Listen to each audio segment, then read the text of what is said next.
talking to Peter Todd. Vitalik won the coin toss. It was totally fair, I promise, but we can't prove it to you. And I'm going to initially ask some questions to Vitalik. We'll explore some things. I'll invite him up here, pass him a microphone, give him a seat to sit on. And after we chat for a little while, we're going to invite Peter up. My colleague Ethan is going to ask Peter a few questions. And then we're going to open it up to the floor. We're going to have you guys ask some questions of these guys, what their work has been lately. So let's dig in. Hello.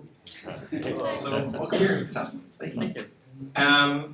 A lot has been happening with Ethereum lately. I know that, more attention has been being paid to the valuation of the token and that end. Troy has been mostly a development project up until this phase, so congratulations on that. The next sort of landmark that we're looking to technically for Ethereum is the Homestead release, right? Yes. Can you tell us a little bit more about that? Yeah, so originally the plan was that Ethereum was meant to kind of release in several stages where Frontier is this sort of developer preview here be dragons type of thing, and command line client, no guarantee that there won't be bugs. Even on our website, the word safe is kind of crossed out. Homestead is meant to be the sort of second release where we kind of say that this is the point where Ethereum is actually safe. And after that, Metropolis is supposed to be the GUI. Serenity is like, originally the plan was for Serenity to kind of be Ethereum 1.1 containing proof of stake and maybe a couple other things. I think at this point, given our plans for Serenity, it would probably be more accurate to kind of rebrand it to Ethereum 1.5.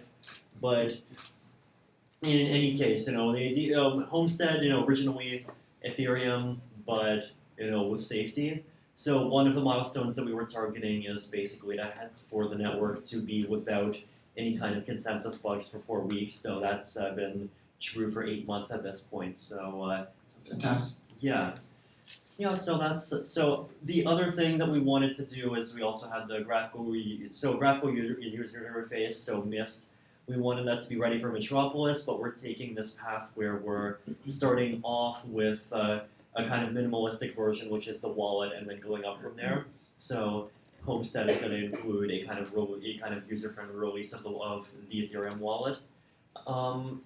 Then there is a hard fork. So there are a couple of features that people have decided that are kind of not or were a bit lacking in Frontier. Some sort of very technical things about the way that specific opcodes work and gas consumption. There's one one question that's probably worth adding to the certified Ethereum exam is during the Frontier phase, how do you send someone Ether using only 11,600 gas instead of the minimum 21,000? That tiny loophole shutting it off in Homestead, and along with a sort of slight block, a tiny block time decrease possibly. So we're just sort of testing those changes right now, and so we got all of our test suites, testing every single case as usual. Got at least 3 clients, I think possibly 4 or 5. I'm not too sure on the exact details, passing them for quite a while now. So we're just figuring out some final details with the peer-to-peer network protocol. So a Homestead release should be ready pretty soon, and the release would consist of the wallet, new version of the client, download it, yay, it works, and at the same time we'll also agree on some block during which the sort of Homestead rules are going to flip on. So and that'll probably be maybe a couple of weeks after the release. So make sure to upgrade within that time. Fantastic. It's been great to see the development of Ethereum over the past year. One of the other comments that someone has made to me about this past year is, in terms of blockchain, this has kind of been the year of enterprise for blockchain. We've seen a huge upsurge in enterprise interest from financial institutions, from other institutions. I wonder if you could comment a little bit on some of the applications that you see and that you are interested in for blockchain technology in enterprise. There's a few categories. I think there's, first of all, there's a sort of private blockchain financial clearing and settlements type of applications. So using, whether blockchains as some kind of database to keep track of ownership of various assets, or smart contracts for things like clearing, derivatives, different kinds of financial contracts, keeping track of collateral and so forth. So in general, the idea there is that you have these sort of small consortiums of banks or single banks that want to just sort of create some kind of blockchain platform and trade assets around on top of it. That's interesting. It seems like one of the benefits of private blockchains particularly is that the fact is that they are 100 times more scalable at the current state of technology. So if there are the sort of on-ramp that gets us to applications that have millions of users quickly, then great.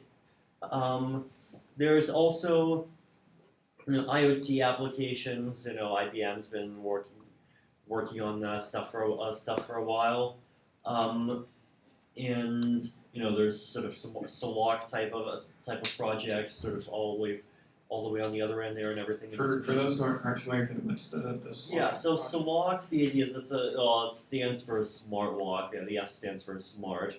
And the idea is that it's a lock which is kind of connected to a token on the blockchain, and the theory is that you can only open the lock if the token on the blockchain is kind of assigned to you at that particular time.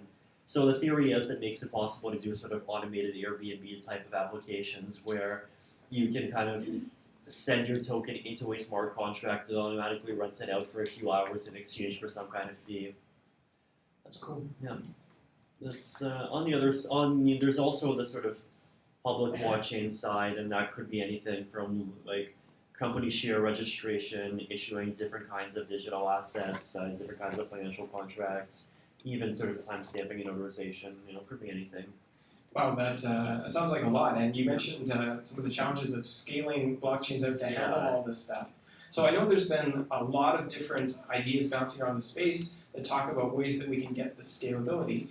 The first one I'll ask you about is this idea of side chaining and of being able to split something, move tokens across different networks, and specifically, I know there's an example of some people who've been working on side chaining something to Ethereum. The Dogecoin project, I think, is trying to side chain their coin onto Ethereum. So you can talk a little bit about that and the idea of side chaining in general. First of all, we'll have to say the exact same thing, which I'll have to specify. Even Blockstream themselves said a couple of times, which is side chains aren't a scalability solution, and the reason there basically is that if you have an alternative between, let's say, on the one hand, one blockchain with a gigabyte block size and 1,000 chains that are side chains to each other with each one that has a megabyte block size, then in the second case, you have two choices. One of them is that all these chains are merge mined, they're sort of sharing security. And if that's true, then every node has to process a gigabyte worth of stuff every 10 minutes anyway, so you're not really improving by much. And the other alternative is that that's not the case, in which case each blockchain is 1,000 times less secure. So, that said, I'll have to say that, in my sort of sharding and random sampling schemes, there are some sort of clever tricks for getting around that and kind of substantially getting close to both at the same time, but that's still pretty far off. So what sidechains are, though, is a functionality solution. So basically, well, actually two things: functionality solution and interoperability solution. So the Dogecoin project, basically you'll be able to take one unit of Doge and sort of transfer it onto Ethereum, get 1 unit of eDoge, and you'll be able to take your eDoge, use it as collateral in smart contracts, throw it, put it into contracts that can move it around under certain conditions, and eventually you'll always be able to take your eDoge, move it back to Dogecoin, and get a Doge back. So you'll have an asset inside of Ethereum that actually is kind of securely two-way pegs to Dogecoin. So that's cool. Dogecoin has always been my second favorite crypto. Well, for a long time. I can't say always because cryptocurrency has only existed for 7 years, but it's been my second favorite cryptocurrency for a long time. I still remember the first time I put $1,000 into Dogecoin, and then I was thinking, how am I going to explain to my mom that I invested $1,000 into an internet meme? Yeah, so but that's only the sort of the first step. So theoretically, you could, I think sidechaining in general, like the concept was invented by Blockstream and it was invented by this sort of community that's particularly focused on the coin aspect. But once you sort of follow Ethereum philosophy and sort of abstract away from the token into general programming, you can basically create asynchronous programming languages with smart contracts that go across multiple chains, and that's really cool because asynchronous programming is a kind of paradigm that people have been using to do stuff like client server applications for 30 years. People kind of already sort of know how to work their way around it, what the issues are, and so forth. And within that paradigm, people could be able to actually fairly easily interoperate. I think some of the initial use cases might even be between Ethereum public chain and private chains. Definitely. Just because for the private chains you don't have to worry about security as much, because basically the theory is that with these private chains, as long as you have a sufficient number of fairly reputable entities, and it doesn't matter if their combined market cap is 60 million or 60 billion, it's realistically still going to be fine regardless. But then you get the benefits of being able to move assets around, sort of do things on one chain based on other chains and so forth, and ideally even sort of get the initial scalability benefits of private and the interoperability of private, most of the interoperability of public at the same time and so forth. That sounds like a great tool to move things around in this emerging ecosystem that looks like it could be quite Definitely. complex. We noted that was not a scalability solution per se, so let's talk about scalability. I mean, this is something that's been coming up a lot in the context of both Bitcoin and Ethereum, and I know that you're doing a lot of scalability related work on Ethereum. Do you want to talk about that a little bit? Yeah, so I think with blockchain scalability, it seems like there are sort of two major competing approaches right now. So the first approach is this sort of sharding paradigm, and the idea with sharding is that right now with blockchains, absolutely every single node in the network, or at least every full node, has to process every transaction. So, and the reason why that's annoying is basically because as the blockchain gets more and more nodes, the scalability or the capacity doesn't increase at all. In fact, the blockchain can never be more powerful than a single computer. And in fact, as the network grows, the blockchain protocol actually gets slightly weaker because latency logarithmically goes up. And so so basically what that means is that the Bitcoin network, even though it has enough computing power behind it right now that it can crack an 80-bit hash challenge every 2 weeks, it's still at the point where it can only process like 4 transactions a second. And so the question is, if instead you can come up with a paradigm where the transaction processing is actually split up and kind of parallelized across different nodes, and simultaneously do that in a way that doesn't compromise security, then you've got something very interesting. So the approach that I'm looking at is basically using random sampling. So the idea is that you have, let's say 1,000 nodes, and then you kind of use random sampling, pick out, let's say, some random set of 50 of those nodes, have them process some transactions, random sample another 50, have them process others, and so forth, and you kind of use proofs and kind of root hashes, and then you have this sort of smaller top-level chain that deals with everything, but only deals with top-level hashes, so it's not as big. So that's kind of the sort of baseline, and now of course one issue there is that in order to get to that, I mean, first of all you have to kind of figure the crypto economics out, but then you also have to figure out, well, what happens if I want to have a transaction that goes from this part of the state to some other part of the state, and like it does a whole bunch of major updates, and it turns out that there aren't any nodes that actually have all those different parts of the blockchain at the same time. And that's where asynchrony comes in, and the question is, how do you actually sort of manage all of that? What are the rules that you set? So that's one approach. And that's kind of what we're looking at for sort of Ethereum 2.0 right now. The other approach is state channels. So this is kind of a generalization of Bitcoin Lightning networks, which are themselves a generalization of Bitcoin micropayment channels. So idea basically is that you have, let's say you have some application, and just as an example, let's say two people want to play chess with each other for money, and they want it to be trust free. So why not just do it on a blockchain? So the naive way of doing it is, well, okay, pawn e2 e4, send the stick transaction, goes on the blockchain, smart contracts evaluates it, makes sure that it sort of follows the rules for chess, then kind of updates the state. Then okay, you do e75, great, and f2, f3, something else, g2, g4, queen d8, h4, checkmate in 3 moves, and at that point you win 5 ETH, you win the ether because the contract sent it to you automatically. Problem is, each one of those moves has, is a transaction on the blockchain. So with state channels, the idea basically is that instead of sending every single update to the blockchain, all the players involved would end up kind of agreeing on this kind of ticket, an object that we can call kind of a ticket that represents the initial state. Then if one person makes an update, then that person can create a sort of new proposed ticket. Everyone else signs the ticket. And if everyone signs the ticket, then that ticket kind of becomes a new valid state. And people can kind of keep on pushing the state forward just between themselves without publishing anything to the blockchain. And the idea is that if at some point, let's say people decide that, okay, we're done, we want to settle, then someone can send the transaction into the actual contract and start the sort of settlement procedure where the ticket with the highest sequence number, so the most recent ticket that everyone agreed on, wins.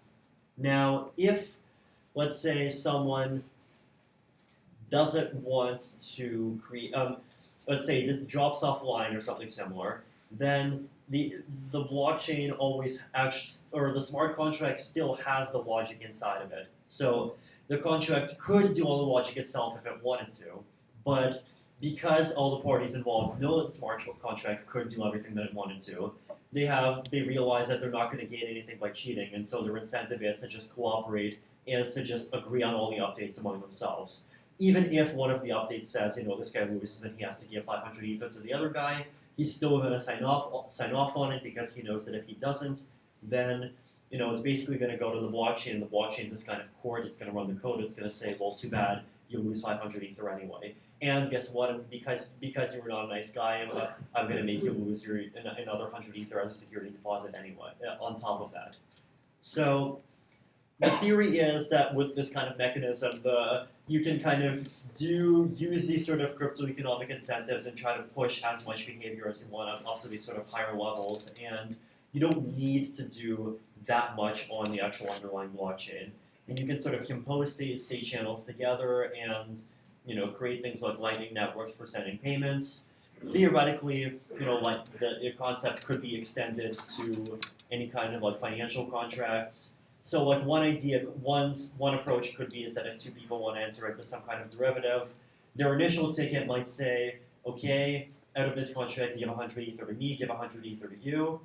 Then they might say, okay, we agree on a new ticket that says, run this program. The program says how much I have, how much you have. Then a month later, the contract's supposed to settle. And let's say if they run the program, they notice that it would send 150 ether to me and 50 to you. And at that point, they have the incentive to sign a new ticket that agrees on the actual numbers, and they move forward from there.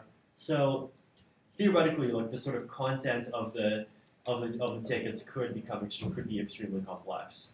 So the upshot of this is that you get most of the benefits of blockchain without necessarily having to put everything into the blockchain. Another interesting benefit is also, on top of the kind of transaction cost savings of not using the blockchain, is also privacy. Because as long as all the parties agree with each other, the contents of the ticket are not public. And in fact, even the tickets themselves, they don't need to contain, let's say in the financial derivative case, they don't need to contain the code, they could just contain the hash of the code. So the information would only get divulged at all if there is a dispute.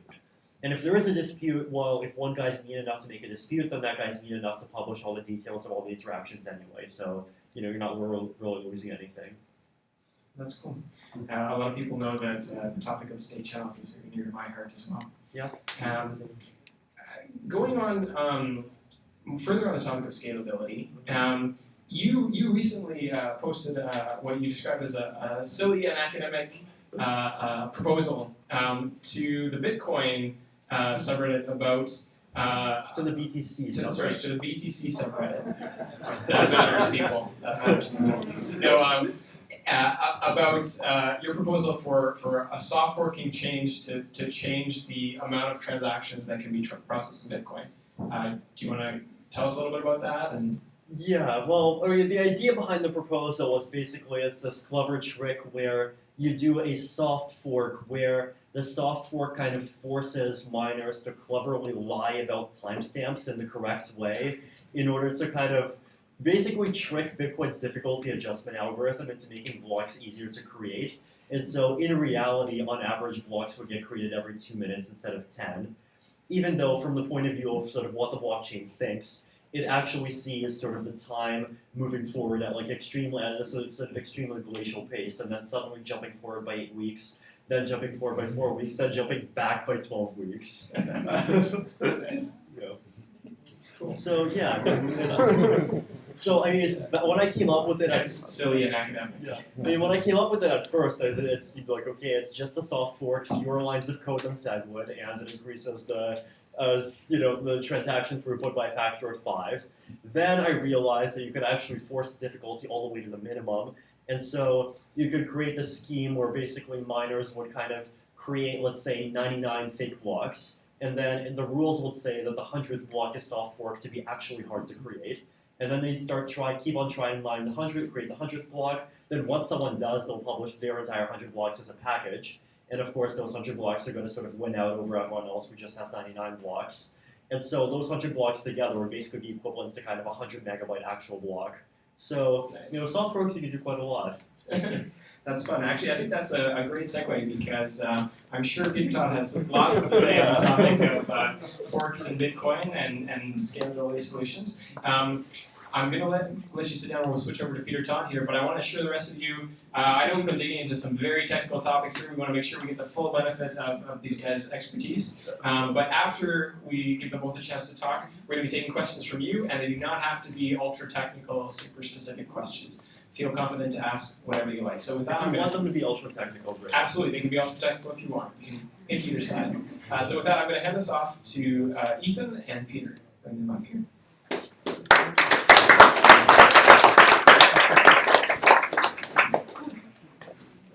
Wow, that was technical. I might keep things a little simpler than that. No, Peter Todd just joined us at Ledger Labs, and he's a Bitcoin core developer of quite the renown. Anybody who has read about blockchain. Some might say infamous. Yes, infamous. A quick wit, trenchant insights on the space. But let's discuss to take it back for a moment. We start talking about state channels and complexity and scalability. Peter does definitely have a lot to say on that. But let's start from the basics for people who are coming here and think, wow, blockchain, what is it? Right? Where am I? And how do I take advantage of it? How can I start to understand this space? Who better to ask than a Bitcoin core developer and somebody who codes this blockchain right from the beginning? For reasonably simple terms, right, for individuals here, how would you characterize a blockchain?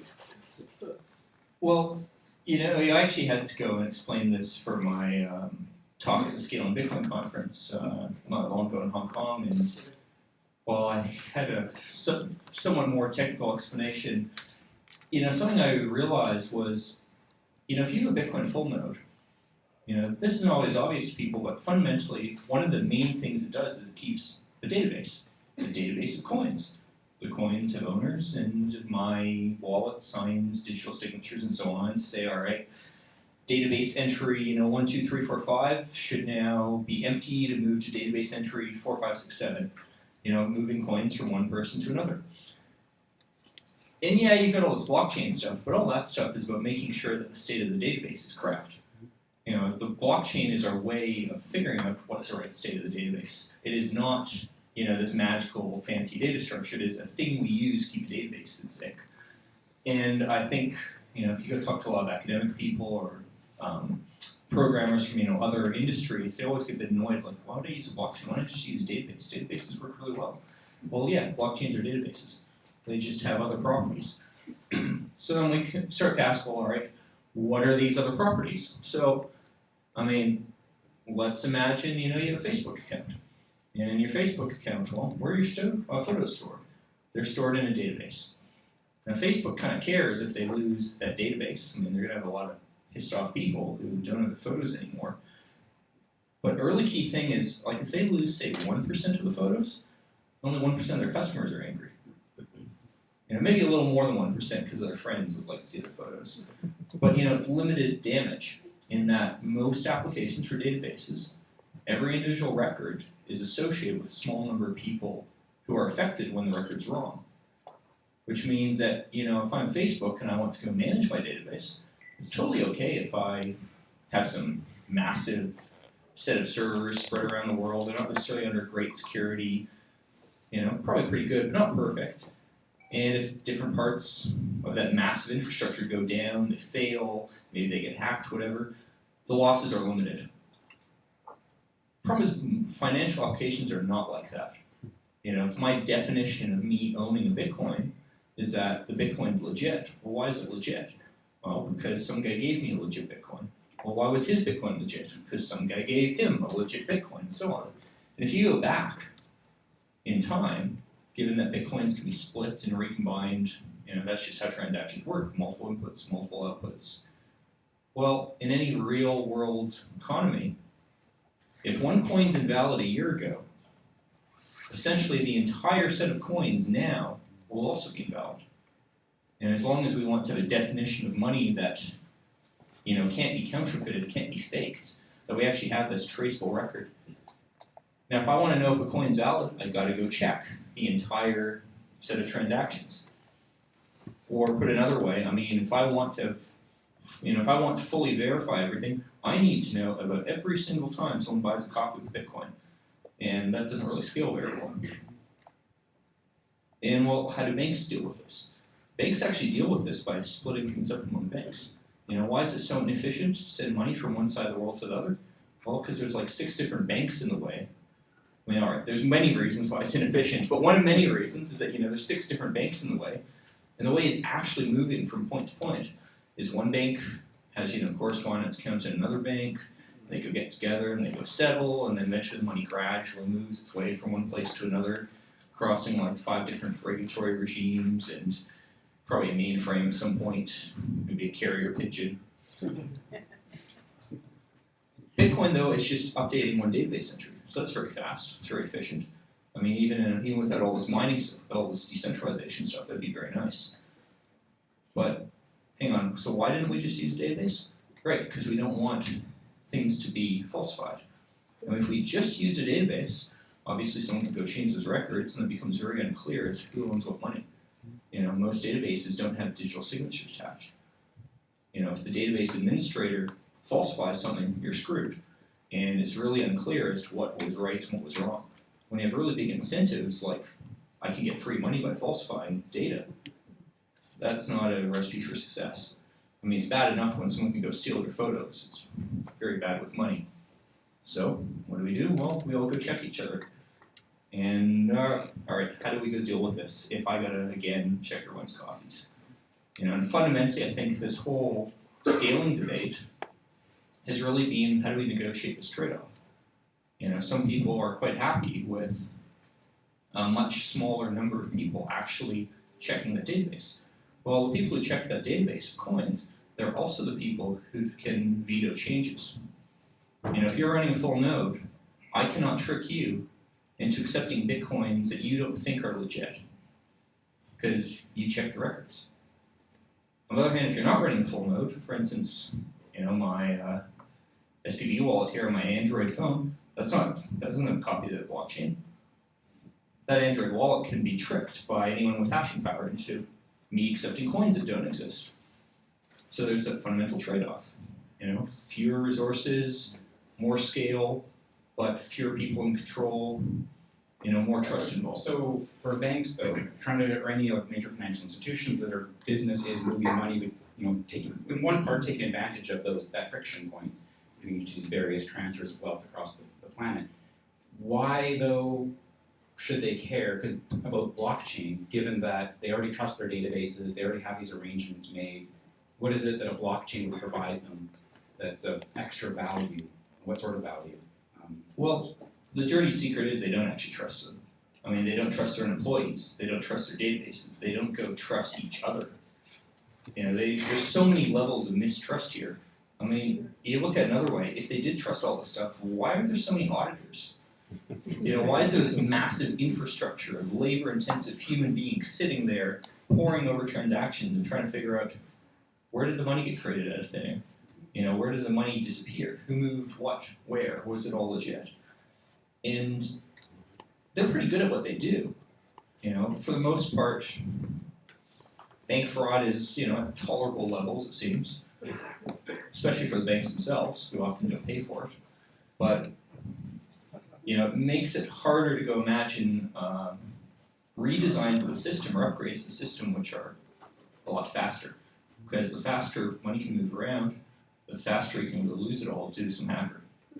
So I think a lot of banks are looking at blockchain tech and saying, hey, you know, all this extra logging, all this extra security, this could be really good because I can't actually trust, you know, the database admins. I can't actually trust, you know, the 3 different people who have the keys to the system. I would much rather have some strong audit log. And it can be something as simple as, you know, when I actually, you know, as a bank employee type something in, we really do want a cryptographic signature that's actually tied to maybe my key card or something.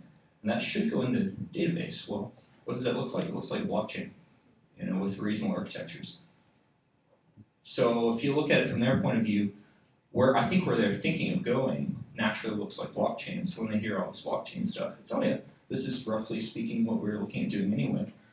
One of the words that keeps getting tossed around in this space is disintermediation.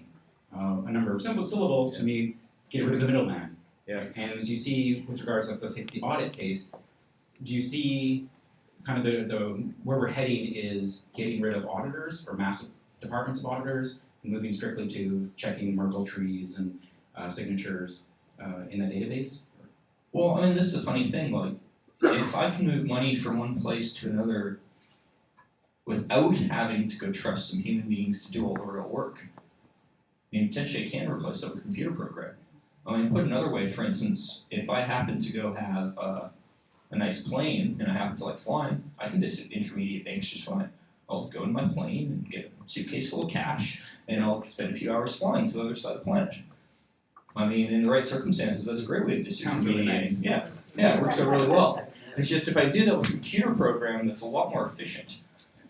But, you know, fundamentally, that is a form of disintermediation, and all this blockchain stuff is really about how good can we make the security to get to the point where we can imagine getting rid of human beings.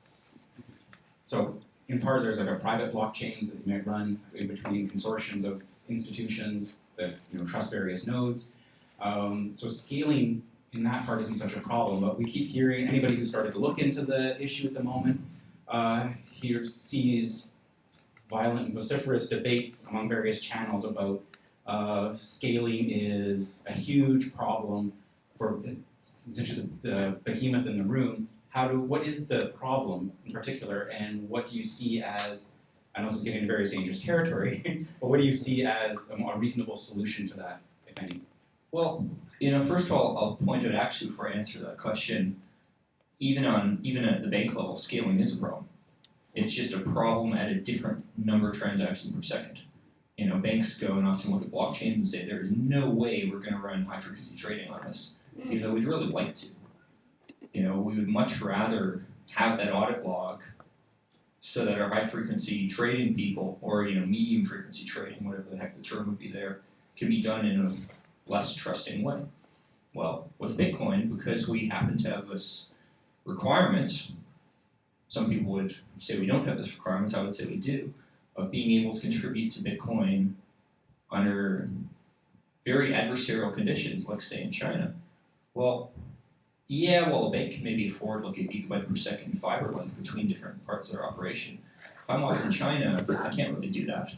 You know, I might be behind the Great Firewall of China. Therefore, well, how much bandwidth can we go push through that? It's not very much.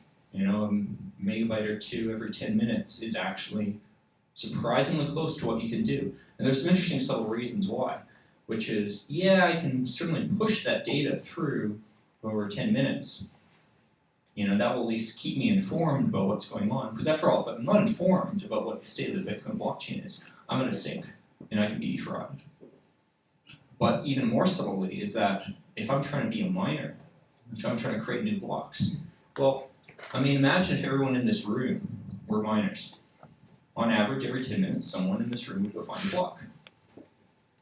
Now, if the guy way at the back finds a block, until I actually learn about his block, I'm not earning any money. Because when I go find a block, you know, if he finds it first and gets it to majority hashing power first, when I find my block, I wasted my effort because I didn't build it on top of his block. So even though in theory it's, you know, a megabyte of data right now every 10 minutes, I actually need to get the data much, much faster if I'm going to make any money. Because every second I wait for that data to get to me is a second where I'm not making any money. Well, block control is what, 600 seconds? If I wait 6 seconds, then I've lost 1% of my revenue.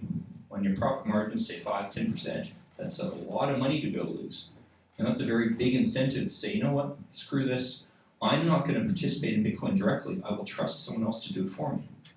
And that's why when you look at, you know, the distribution of mining pools, well, over half the hashing power is controlled by like 2 or 3 people on a day-to-day basis. You know, this doesn't really look very good.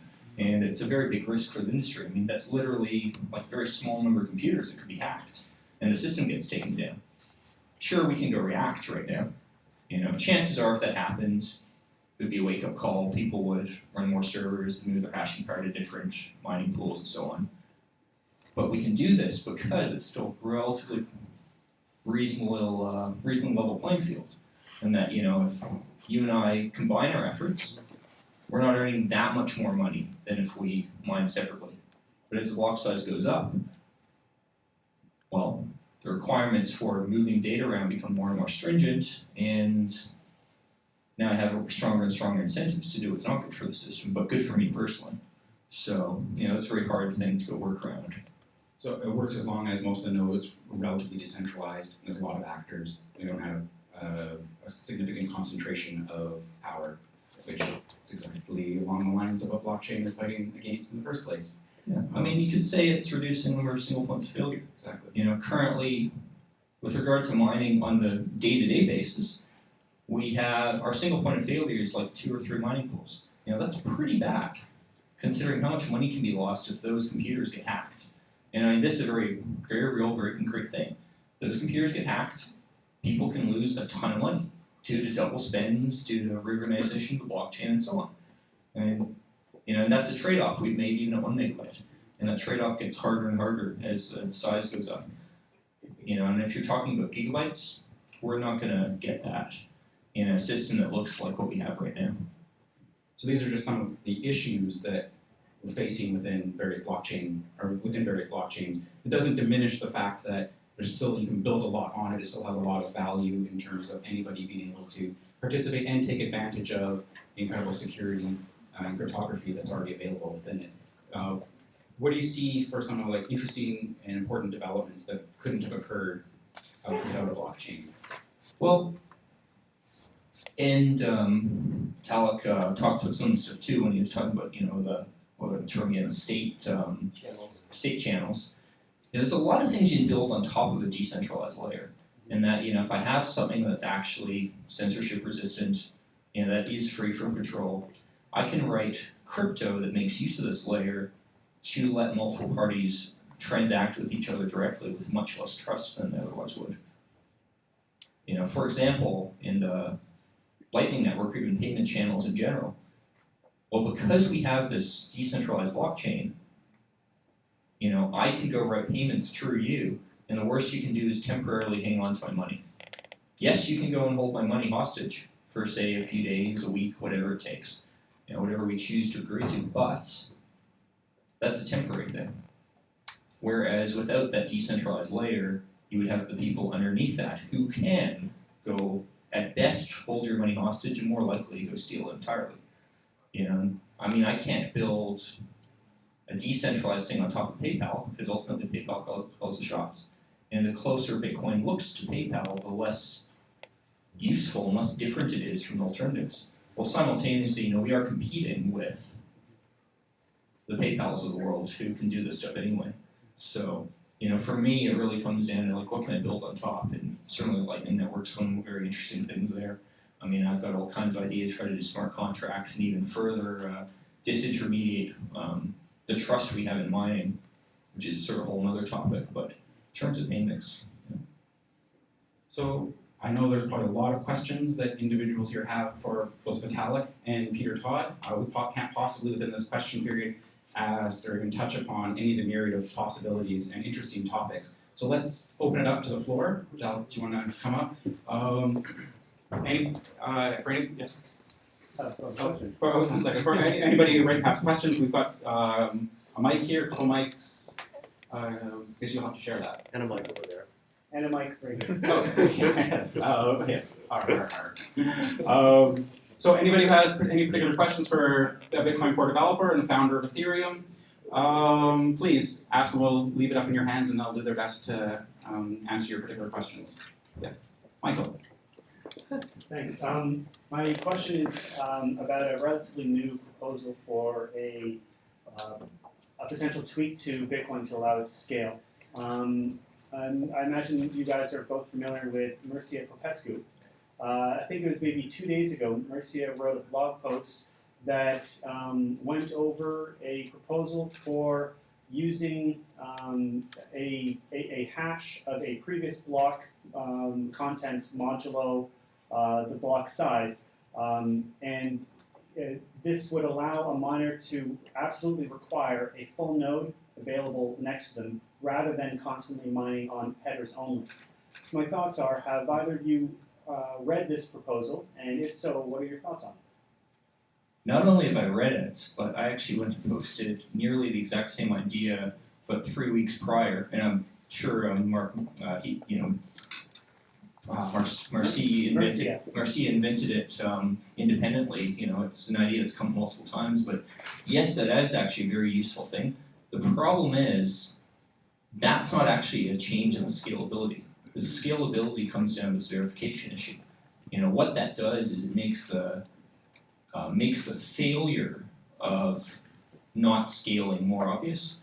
And specifically, I propose this as part of the segregated witness upgrade, which is that unless you have a proof like that, miners can do this kind of nasty thing where they say, well, transferring all this data is kind of costing us a ton of money because of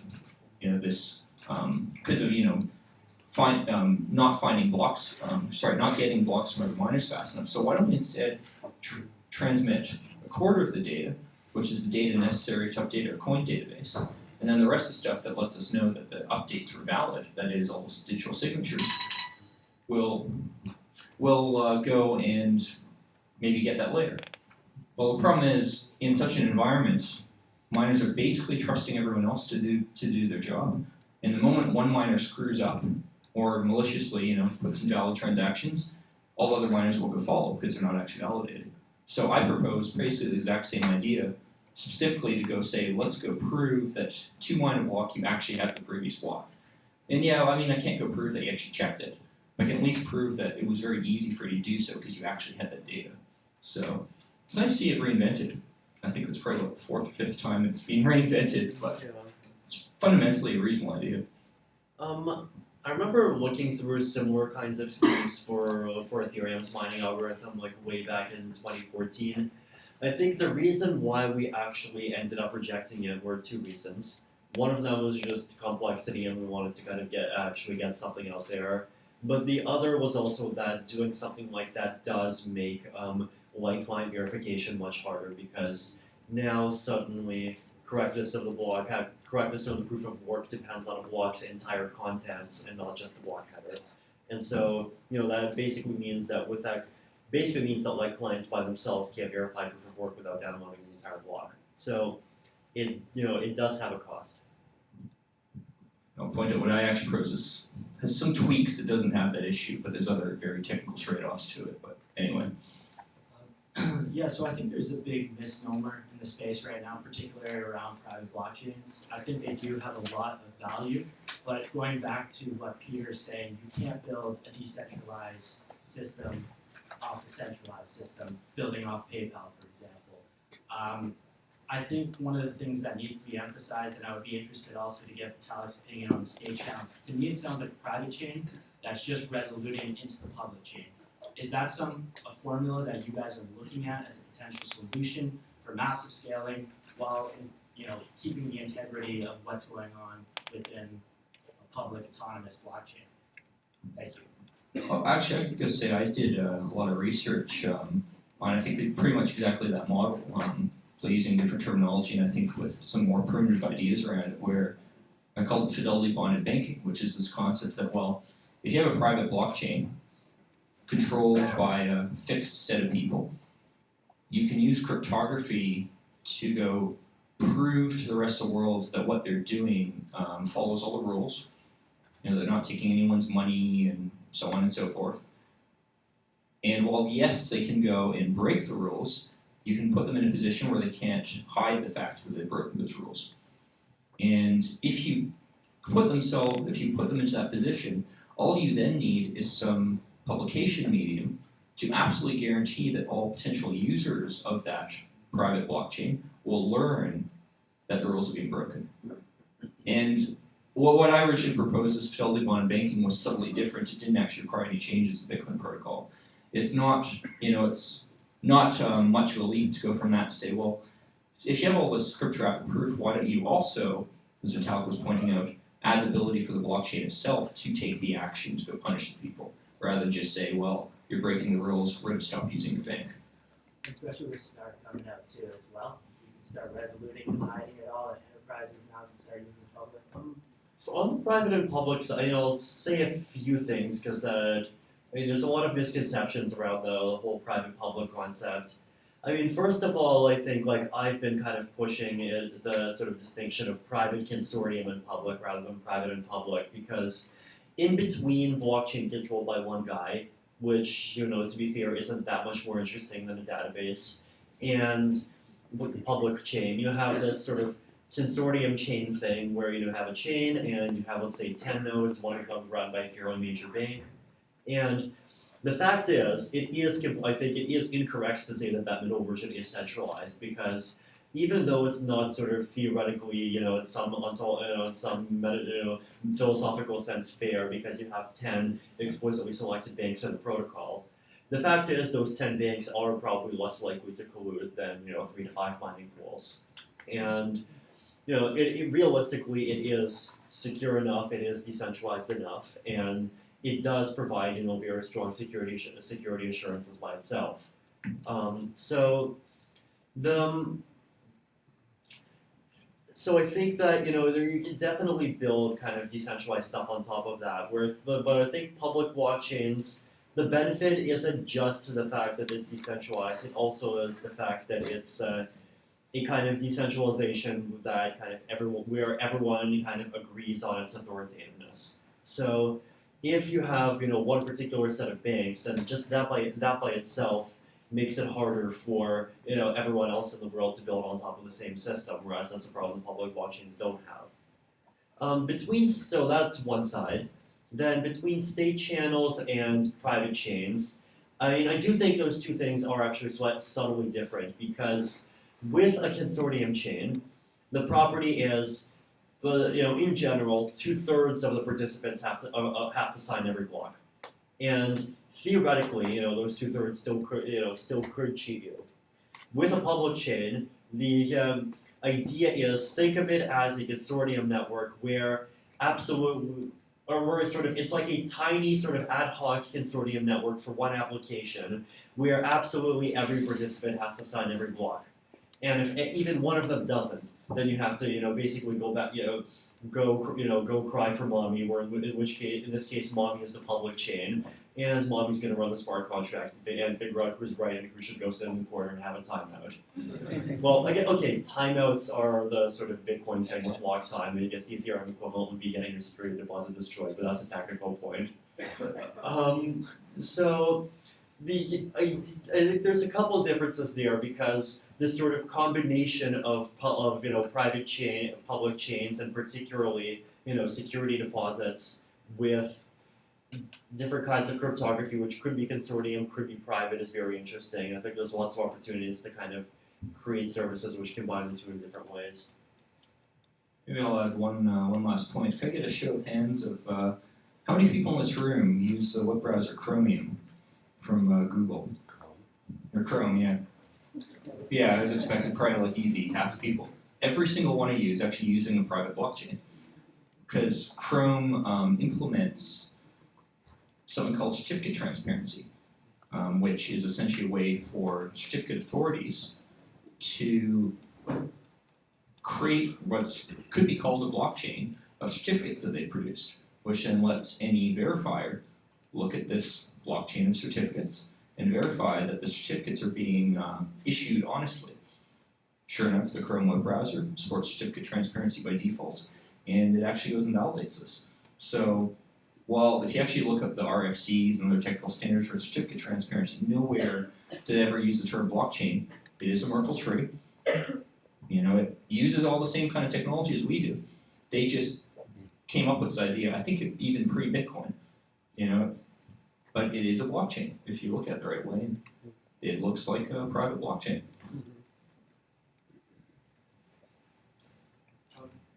I've got sort of two questions, and so I'll just say it together. The first one is, what can you comment with regards to Ethereum and Enigma, right? What can Ethereum learn from Enigma and vice versa? That's the first question. The second one is, you talked a bit about, one of the milestones that you're looking forward to is going for an entire month without any consistency issues and things like that. And I assume there are various levels at which you enforce correctness and which you try and test things.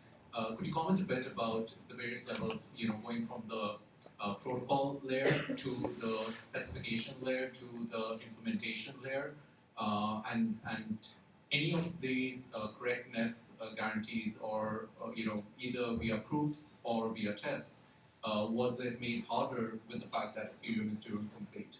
Sure. So on the Enigma side, so what Enigma is doing is they're using this cryptographic technology called secure multi-party computation, where the idea is you have some collection of nodes, and there's this clever way to run some computations in between those nodes, so that only the result of the computation gets published, and all of the entire kind of intermediate process, which might contain private data, is kind of shared between those nodes in such a way that basically, unless the majority of them collude, it stays private, and not even the participants themselves don't know what it is. So it's interesting because that sort of model is kind of like, if the technology gets to the point where it's kind of ideal, it's basically sort of consortium blockchains plus a very high degree of privacy. And that's very interesting because one of the criticisms of the blockchains right now is that blockchains don't have privacy. So that's it's a very promising direction. That said, with SMPCs, the usual drawback is efficiency and the fact that every time you do multiplication, you have to have network messages flying around. So that's there are trade-offs there. It's definitely one of the kind of cryptographic technologies that I'm following closely. Some of the others I talked about a lot would be zero-knowledge proofs, ring signatures, homomorphic encryption, and so forth. I'm excited in seeing how sort of all those directions progress. Then, as far as testing goes, so Ethereum's testing. So first of all, we have three different clients that are kind of 3 to 4 different clients that are to some degree maintained by the foundation, plus another few that are being developed by the community. So the idea basically is that we want all those clients to be perfectly in sync with each other, and we obviously want each of those clients to be correct. So what we do is we, have some proposed protocol change, then a C++ client implements the protocol change, use C++ clients to automatically generate a test suite. Basically 50,000 test cases. Here's the state before, here's the transaction, here's the state after. Run all 50,000 tests on every other client, make sure they all pass, and if they do, then great. And theoretically, the tests are, a lot of them are auto-generated. They kind of cover just about everything, including, some key values -1, equal, +1, and so forth. So, it's obviously not a perfect approach, and ideally we'd eventually supplement that with some kind of computational form of verification. But while we can't do that, it allows us to have a fairly high degree of certainty that all of these kind of changes are done correctly. Now, of course, in the blockchain case, actually having perfect consistency between the different clients is extremely important, because if your client has a bug, then it's going to interpret the entire blockchain as being wrong, when in reality the entire blockchain is right. And if you produce a block, then the blockchain is going to interpret your block as being wrong. So you basically kind of end up sort of being teleported sort of into a parallel universe where the rest of the network doesn't exist, and that's bad. So it is very important to kind of make sure those cases don't happen to the greatest degree possible. So the sort of testing regime is one side. Then the thing that we're doing with Homestead right now is that one of our developers is also kind of doing a live test to make sure everything's fine. We're just kind of sort of quickly spinning up a test net, making sure the transition happens smoothly, and if everything goes well, then a hard fork rolls out. I will say, the stuff is definitely all fairly experimental. It's definitely not every day that you see a blockchain come along with a large number of operations and quite a bit of protocol complexity that's going through these kinds of phases. But I guess we're learning as we go, and we'll just have to see over time how all it works. Just before we take this next question, I think we're going to take 2 more questions maybe. So we'll take William's question and then one more after that. And it doesn't mean the questions have to end. It just means we're going to move to that informal period where we're going to mix around and you can ask those questions of lots of different people. So 2 more afterwards. Okay, so what are some interesting ideas or use cases that you would like to see or are seeing between Ethereum and Bitcoin at the blockchain level, not at the organizational level, but then we get into politics and all that. So just at the blockchain level, what's really interesting? What would you like to see more of? Well, I'll in some way, I think, answer that question with the dodge, which is to say, most of my research, serious research efforts has been, how do we go and make useful applications that don't even need cooperation? And like my tree chains work, my proof chains work, all this stuff was really from the idea of, well, if we can make miners do less, then we can have an environment where all the rules are implemented client-side, as in, on your actual wallet or application, whatever it may be. It may not be money after all. And we use cryptographic proofs to determine that what is happening follows the rules that we want to follow.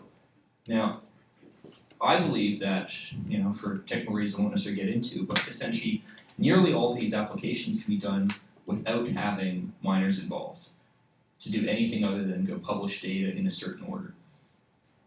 And the actual implementation isn't necessarily as nice, but if you have a really strict view of, do you want to have a system where you have to go trust other people to go do your job?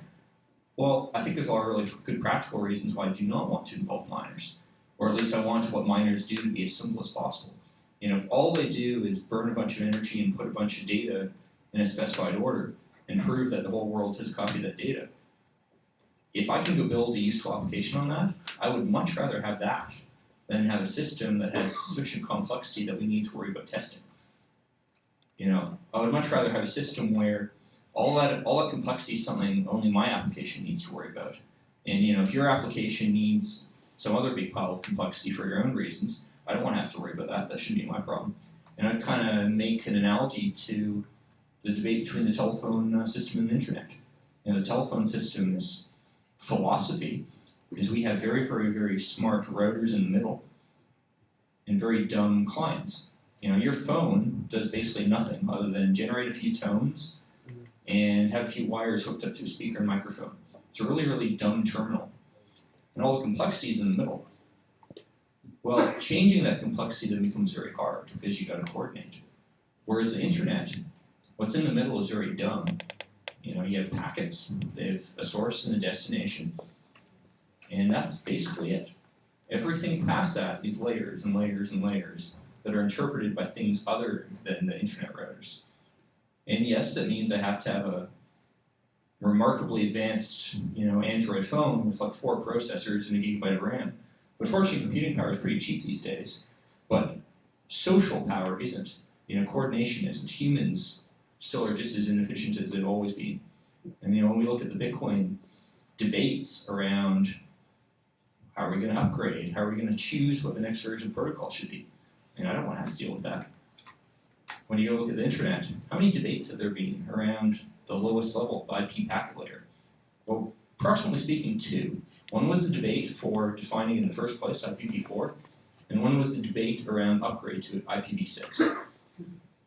Yeah, those were very contentious debates, but they were a heck of a lot easier than it could have been had we integrated HTTP into that layer itself. And at least right now, all the guys who care about web browsers can go in one room and argue. All the guys who care about email can go in another room and argue. I don't want those 2 rooms to be combined. And I think Ethereum does do the obvious thing of saying, well, if we are going to have that complexity, let's at least encapsulate in a virtual machine. But I would still, my research efforts has been to go even lower than that. So I'm not going to say what they're doing is wrong, but what they're saying is quite as extreme as necessarily what I would do. And equally, both of us are a heck of a lot less crazy than what it would have looked like had telephone companies invented Bitcoin. Well, if telephone companies invented Bitcoin, they probably would have come up with something like Mastercoin with its transaction type for creating a gambling agreement, transaction type for resolving a gambling agreement. There's a reason why I created Ethereum after working on Mastercoin for 3 weeks. And ironically, all this stuff I, for the most part, thought of after they hired me to be their chief scientist. I spent most of the job saying, no, this is crazy what you're doing. Why don't you go pay me to do some research so we can make Mastercoin version 2?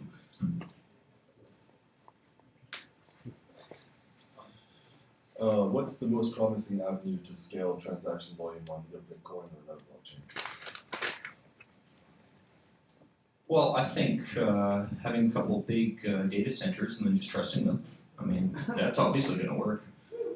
Beyond that, depends on really what you're trying to do. If you're just making payments, I think it's pretty clear that things like the Lightning Network, payment channels in general, can go work. But I think it is very ugly that there's so many trade-offs involved. Even the fact that basically all these scalability solutions inherently have better privacy is itself a big problem for a lot of people in the industry. If Bitcoin scales the way the Bitcoin Core team expects it to, this whole idea of that Bitcoin is this completely transparent open ledger is not going to be true to the extent it is today. It's going to be not necessarily false, but it's going to be a lot less true because most of the payments that I do will not go on the Bitcoin blockchain itself. And a lot of that transaction flows will be obscured. That's just an inherent trade-off you have in the technology if you wish to be decentralized. Precisely because of this whole business that we can't have everyone in the world knowing when everyone else in the world buys a coffee. That just doesn't scale. And if we're going to solve that problem, we're going to end up with better privacy. Not necessarily the privacy. Obviously you can opt into having worse privacy. I could go and use Coinbase to route my payments through, and Coinbase would know potentially what I'm doing, but that's my choice.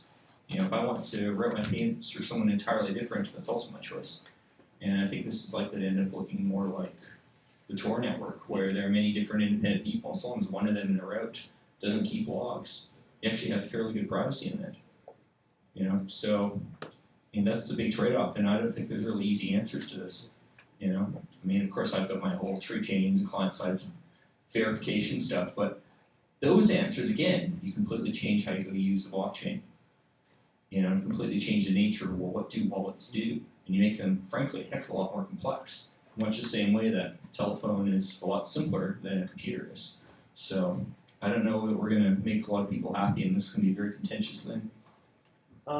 On the topic of privacy, I will say that one thing that does concern me is systems that have extremely vague sets of privacy guarantees where, basically the average person can't even possibly grasp their heads around whether or not it actually gives them what they want. So, if someone tells me, oh look, it's the Lightning Network, transactions don't get published to the blockchain, and it's all nice and anonymous, and then I use it to buy stuff on Silk Road, and then as it turns out, oh by the way, I have an IP address and all these messages I sent to all these nodes in the network end up getting are actually visible to all those nodes, and they can find some way to statistically aggregate what I'm doing, and oh wait, as it turns out I'm not actually anonymous, then that's a problem.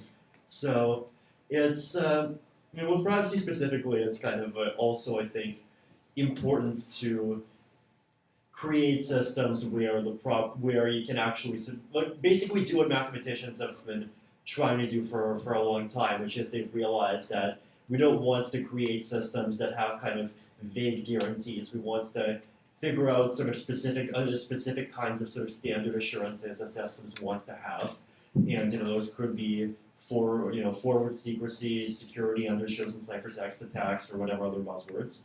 Mathematically prove that you meet them, and that's how that stuff works. So things like zero cash, for example, where you have a sort of specific mathematical understanding that you can't distinguish which coin you're spending. That's great. Systems where you have these sort of weird transaction outputs and you have these statistical correlations, and you don't really know exactly how long you need to use the wallet until eventually everything can be traced together through some combination of timing information and IP addresses and correlating UTXOs. That's a bit less nice.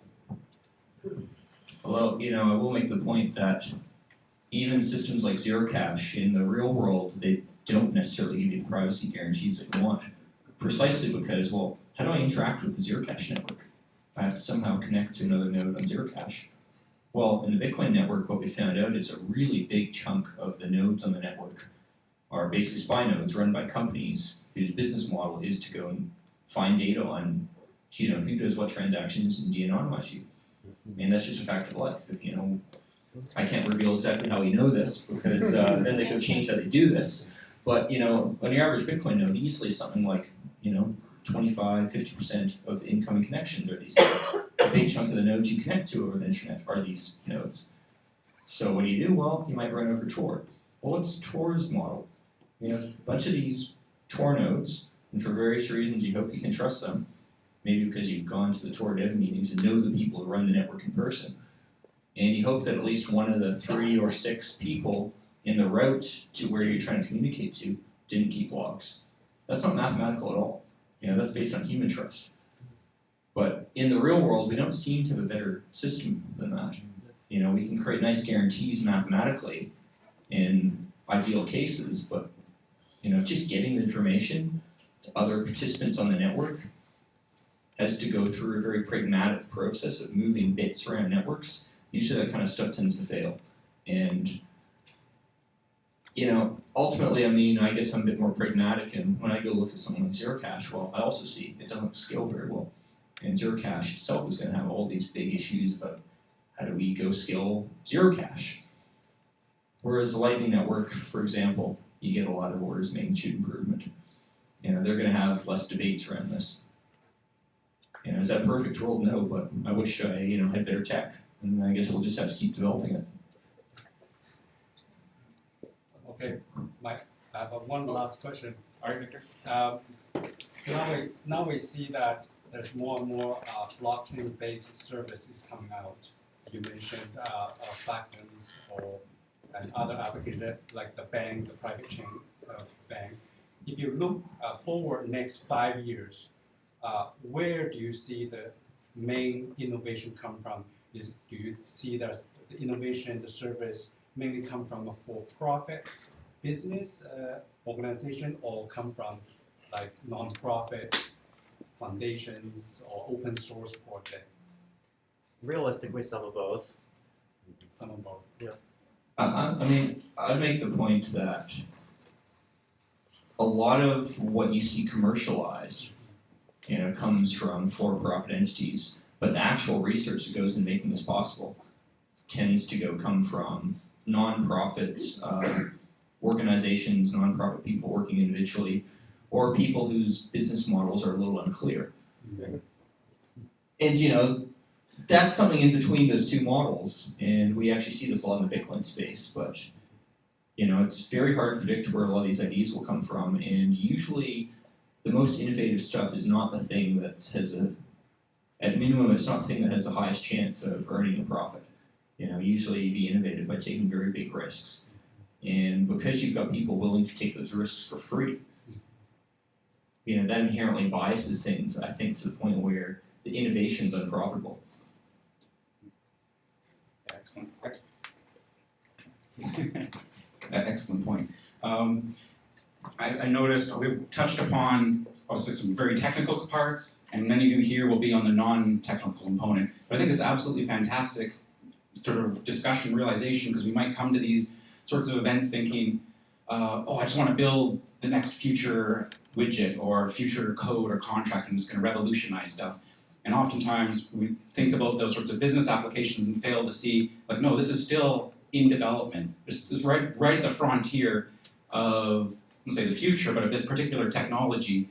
And it's wonderful to see, very smart individuals, massive teams of individuals are building it and discussing it and figuring out what's the right path forward. How many new paths can we track forward? And then hopefully with the business individuals say, we recognize that this is not a full solution. It's not fully ready-made. You can contribute to it, build stuff, but recognize that you're going to be dragged right into the forefront of what we're trying to build, and you can certainly participate in that. Right? We welcome everybody to participate and contribute code or learn about this, no matter your technical levels. Everybody's welcome to be involved in it. That's the great part of this sort of open community, as they're mentioning. But it does show that we can't just deploy one little stack and say, okay, have your dev build this, and it's all good, and you've met all these wonderful, amazing new requirements like scalability and privacy and cryptography, and it's all ready-made, and here's the future. No, the future is a lot more blurry, and we're making it, and welcome everybody to be obviously a part and to participate in the conversation, regardless of technical levels, because I think it's wonderfully exciting, and there's amazing things that everybody can contribute. Although I heard that if you go to download moreram.com, they have a scalability plugin for $14.95. Like those early applications about increase your RAM for install them on your PC, right? Hopefully you don't fall for that. On that point, there are some scams, right? You got to be careful. And download one for me for $14.95. There you go. Bitcoin or Ether.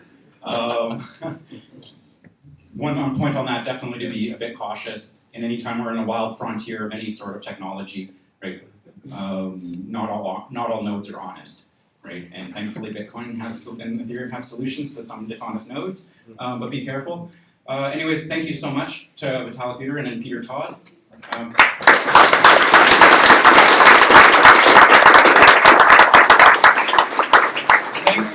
Thanks to all for everyone who showed up, and it's an incredible audience. It shows just an incredible enthusiasm for this blockchain tech and blockchain, whatever it actually happens to be. You hear about it in the news a lot. What the heck is it? Thank you for showing up. We're still going to be around for a while. Ask questions to anybody. I've noticed a lot of other fellow technical people here and business individuals in the space. Mix, mingle, have fun. See you next event. Sorry for putting this on. Sorry, thank you. We got a question for you. Very general. Yeah.